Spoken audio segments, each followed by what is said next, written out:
VCS 2024. Excited na mag-aral, magbasa ng Biblia. Sa VCS ay nararanasan, mga bagong kaibigan ay nakikilala.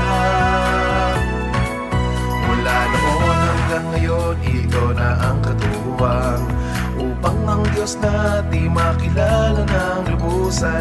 Ang VCS magpapatuloy, dumaan man ang maraming henerasyon. Ano yung naalala mong lesson o kaya yung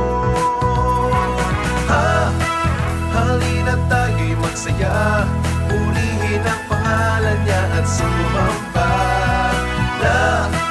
Lapit sa paanan niya, itaas natin ang Diyos na dakila. Tara na sama na, magtibang magsaya. 100 taon nang nararanasan, ang pagpapala niya hindi nagkulang. Biyaya ng Diyos ay sapat sa lahat, pag-ibig niya'y hindi magwawakas.